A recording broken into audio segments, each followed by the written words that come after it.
This week, we wanted to show you an old-school Macanese dish, Diabo, the devil's stew. Now, Macanese food, with its Portuguese, Cantonese, and Eurasian influences, has always really fascinated us. This particular dish is a direct descendant from a Malaccan Portuguese dish called Curry Debal, the devil's curry, which in itself is also a mix of Portuguese and Nonya cooking. And just like Curry Debal, Diabo is traditionally eaten a bit after Christmas time, often as a way to use up leftover meats and such. So with the Chinese New Year right around the corner, we thought it might be as good of a time as any to share what might just be one of the most interesting dishes we've ever come across. So Diabo starts innocuously enough with a Portuguese-style sofrito. So that's half an onion, finely minced, 3 cloves of garlic, also finely minced, and 2 tomatoes rinsed and degunked and also finely minced. Quick tip that for this and basically all sofrito-like objects, the more obsessive you are about mincing these base ingredients, the less obsessive you'll need to be on the stove and vice versa. Now Diabo will generally use one of 2 oils as a base, lard or olive oil. In general, olive oil quality in China kind of makes America look like Tuscany, so we chose lard, 5 tablespoons worth. Just let that melt over a medium-low flame, then toss in your minced onions. Now, from what I've read, traditional Portuguese sofrito begins with 10 minutes frying the onions, followed by 10 minutes frying the garlic, and then a final 10 minutes cooking the tomatoes. That said, I'm obviously very much not Portuguese though, so if any of you out there are, feel free to correct me in the comments. Then after those 10 minutes, swap the flame to the lowest heat your stove will go and add in the minced garlic. I do know that 10 minutes does feel like a pretty long time to fry minced garlic, so definitely trust your judgment here. If the garlic's beginning to brown at all, immediately move on to the next step.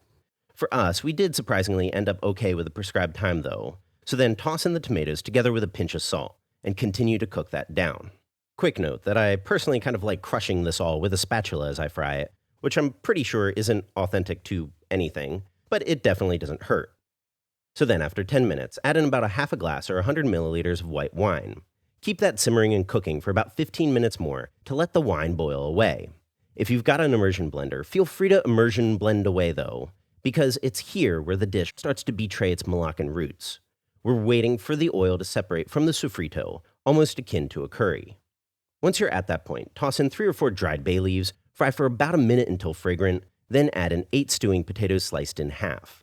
These were actually some Yunnan potatoes left over from our Yunnan mashed potatoes video, but 400 grams worth of anything waxy like a red bliss should work just fine. Quick mix, then go in with about 3 cups of water. Now, for a stew or curry, you might be a bit more familiar adding meat in before the potatoes, but after turning this down to the lowest flame your stove will go, this is where fascinating bit number 2 comes in. See, there's traditionally 2 types of Diabo, poor and rich. Rich uses fresh meats, and poor, more interestingly I think, is usually based off of a spread of leftover Cantonese roast meats. So here, we went with 200 grams of char siu, 200 grams of siu yolk roast pork belly, and 250 grams worth of Cantonese soy sauce chicken. But really, this is completely a function of whatever you got around. If you want to use up some leftover roast turkey, use leftover roast turkey. Then chop all those into large pieces, about 1.5 inches by 1.5 inches, and reserve. Then to go with those, fascinating bit number 3, Cantonese pickled Q-tao. See, Q-tao are the bulb of the Allium canense plant, and, especially pickled, are a classic ingredient in Cantonese cooking. Interestingly enough, one old-school Cantonese dish around festival time is to take some leftover roast pork and stir-fry it together with some pickled Q-tao. So, naturally, of course, 12 of these are going into the pot, tipped and cut in half. If you can't find the Q-tao, no worries. About half of the Diabo recipes we saw called for pickled gherkins in place of these, so either one is totally okay.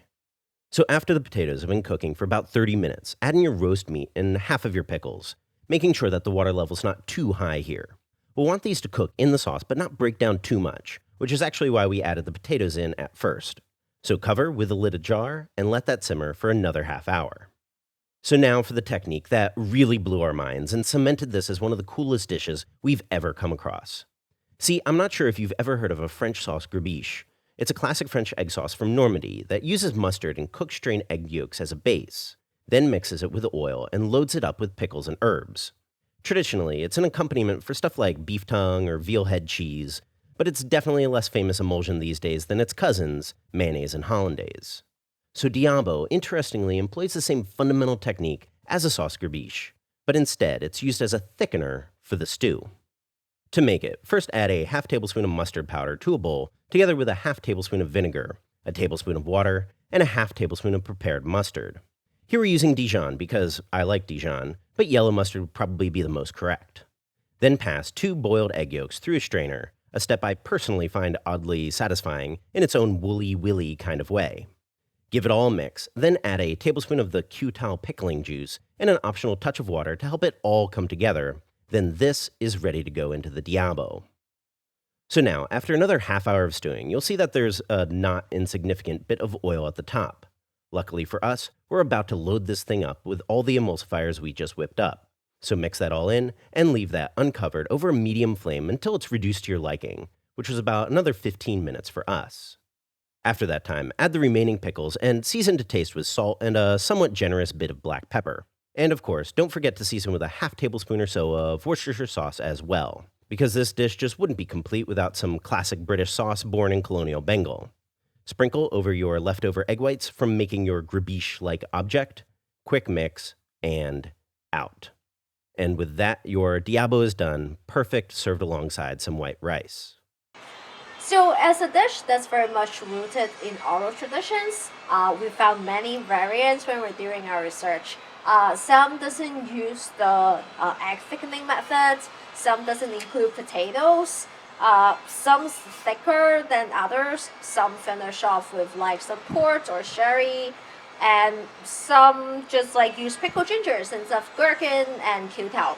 So if you're Macauese, definitely let us know in the comments what's the version that you are more familiar with, because we are super curious to learn more. As always, check out the Reddit link in the description box for a detailed recipe. A big thank you for everyone that's supporting us on Patreon, and of course, subscribe for more Chinese cooking videos.